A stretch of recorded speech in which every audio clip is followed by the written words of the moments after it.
All right, so Aljamain Sterling has revealed that he has had a torn bicep. I believe it's in his left arm that he has been dealing with for a couple fights, he said. And he said in order to fight Henry Cejudo in March, he would have, or just at any time, he would have to have surgery because, as he says, he needs to be able to down block and shoot for underhooks to be able to stop Henry's takedown. So the saga of Henry fighting Aljo is now put on hold, I guess. So for bantamweight, this kind of holds up the division a little bit if Aljo truly is going to have surgery to repair a torn bicep. I don't know how the matchmaking will turn out. I guess we're gonna have to still wait and see. But for me, I mean, torn biceps. That's a pretty severe injury. So you're gonna have to probably make an interim belt, even though not the biggest fan of interim belts, but I think you're gonna have to if Henry. I mean, I know Cheeto Vera and Corey Sandhagen um, are gonna fight in April, I believe. They're main eventing at the UFC Apex, so that could be, you can have the winner of that face, Sean O'Malley or something like that, for the interim belt, and then when Aljo is ready, I guess you can make that, or you could throw Henry in the mix. I don't know, but I think that, I mean, it's kind of a good problem to have because bantamweight, it's easy to matchmake these guys. These guys fight each other, and they, it's some can debate it's the best division in the UFC in terms of the people that are there and everything like that. But it makes for a very interesting sort of layout what they're gonna do this year with bantamweight. Because Aljo definitely probably if he gets surgery, he's out till, I mean, I would say probably late this year, late 2023. He'll be able to maybe return.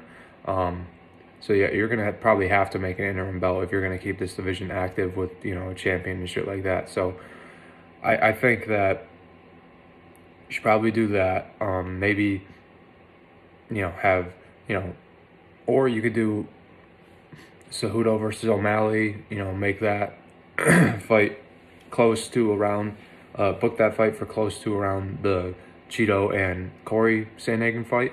You can have that be, close together so that they could fight in July. Maybe International Fight Week, the winners of that could fight each other for the interim belt, something like that. Or you make Sean O'Malley and Henry Cejudo for the interim belt, and then Cheeto and Corey Sandhagen will fight the winner for the interim belt there. They're gonna do something like that, in my eyes. It's interesting. It's definitely interesting. Like, if we're gonna talk, let's talk about both of those fights. Like, let's talk about the one that's already booked. Cheeto Vera versus Corey Sandhagen. I think that is a very, very, very, very fun fight. And it's very interesting. I think Corey Sandhagen he's probably the most technical striker, at all the top guys at bantamweight. His striking is very calculated, and he's very, very good on the feet, very dynamic too. But Cheeto, on the other hand, he is someone that will be there all 5 rounds. He will not go away. If you look at all his fights, that have gone later in rounds. The Rob Font fight, he was able to stop him, and beat him bad. And I mean, you could see Rob Font's face at the end of the fight. I mean, even though Rob Font landed more strikes, Cheeto was the one that was doing way more damage with his strikes. And then look at the Dom Cruz fight. Cruz, was making that a competitive fight, and then in the 4th round, I believe, that head kick, boom, rocks Cruz, drops him, and then some ground and pound, and that was it. So Cheeto will always be there, and I think it makes for a very interesting fight. And if I was to pick, like right now, I'd probably, with that being said, I think I would lean Sandhagen because of the experience and who he's fought, and plus with the dynamic striking that he has and how technical he is, and just how, you know, a lot of people don't, you know, I feel like kind of sleep on him a little bit because he's very not in the spotlight and not like, you know, he doesn't talk shit, he doesn't do any of that, but he is very, very good. And he produces very exciting fights. So with that being said, I think I would lean Sandhagen in that fight, just because of the strength of opponent and with his skill set. So if Sandhagen beats him, you can match him up with O'Malley next, which is a great fight.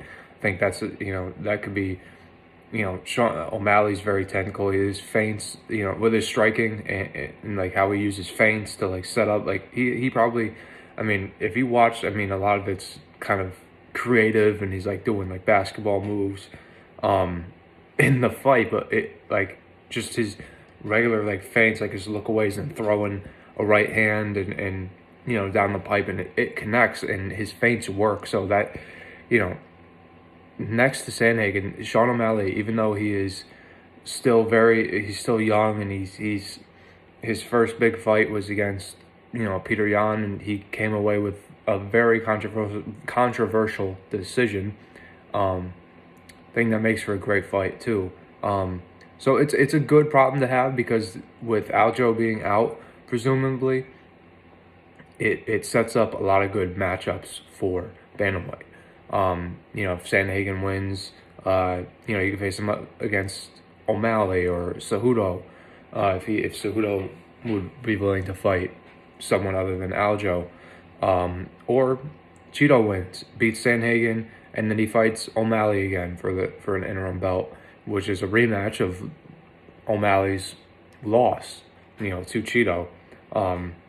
So, and that's a great fight. I think that with O'Malley's popularity skyrocketing, I think that's a great fight to make in terms of sales. You can make or pay-per-view buys, I should say. You should, it would definitely be on a pay-per-view, maybe a co-main, probably.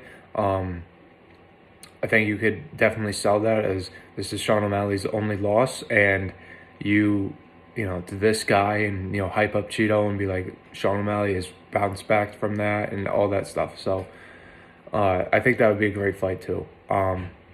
So let me know what you guys think of this whole situation with Aljo and Henry, and what they're going to do at bantamweight with the matchmaking there.